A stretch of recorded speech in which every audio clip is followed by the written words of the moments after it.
If you've ever experienced failure, then you're probably a human and you know that it feels pretty nasty when we have really wanted something to work out a certain way and it has worked out a completely different way, and that's felt shitty. So this happened to me recently. I hired someone to come into my business to help me with marketing, and I was super excited and things were going so beautifully and so well. And then all of a sudden, something out of my control happened and she was no longer able to be part of my business anymore. And I was gutted. I was so upset. I was sad. I was angry, all of the emotions that were there. And so what I want to say to you is, if something like this or some kind of disappointment or some kind of failure happens, then the first thing to do, step number one, is to pause.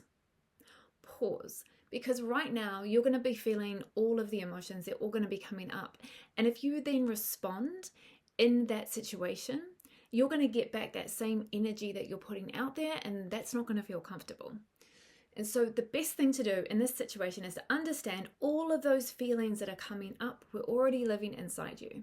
And this event has helped free them, to emancipate them, to bring them out. And so this is one of the purposes of this failure coming up in the first place, is to free you of stored up emotions from past experiences that are yet to be released. So this is number one. Pause, spend as much time as you need to be here, whether it is hours or days, feeling, releasing, journaling, moving your body, getting it all out. Once you've done that, you'll know that it's complete because you'll feel calm.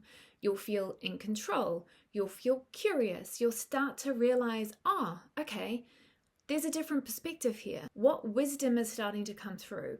And this is when the aha moments, the light bulbs are going to start coming in, and you're going to realize, okay, there's more to this than I thought. And that is that empowering moment when you're powered up and you're like, yep, okay, I can see why this has happened and I'm starting to understand. So then when you reach that place, if necessary, and if it feels right, then you can respond. Because you're going to be giving out a much different energy than you would have before. It doesn't mean necessarily that you're going to get the ideal response back. So if you don't, you may have some more releasing and clearing out to do, and that's okay. That's just allowing this process to go even deeper. And if no one else is involved, it might just be you moving forward with trying again, keeping on going.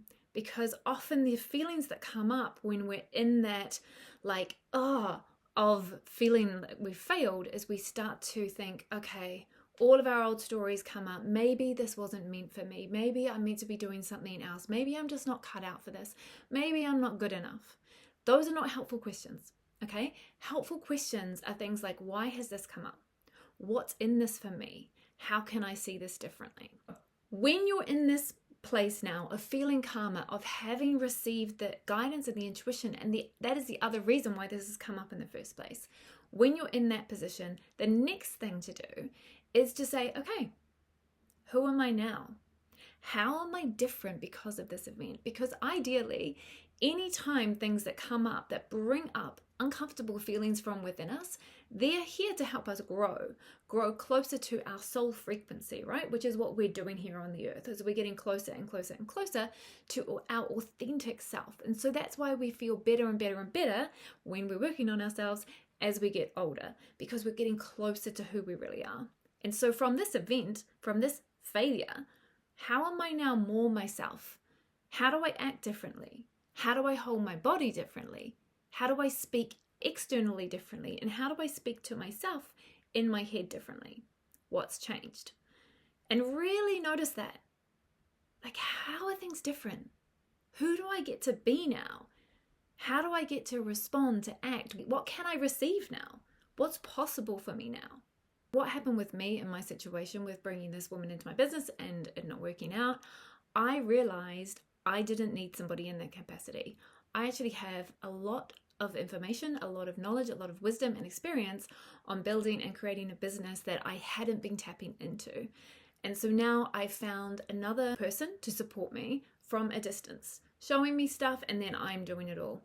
And this feels so much more empowering. I am enjoying my business for the first time ever, I think, because for me, it always felt like I'm a coach. I'm a healer. This is what I do. I don't want to have to be a marketer. Unfortunately, I'm running a business.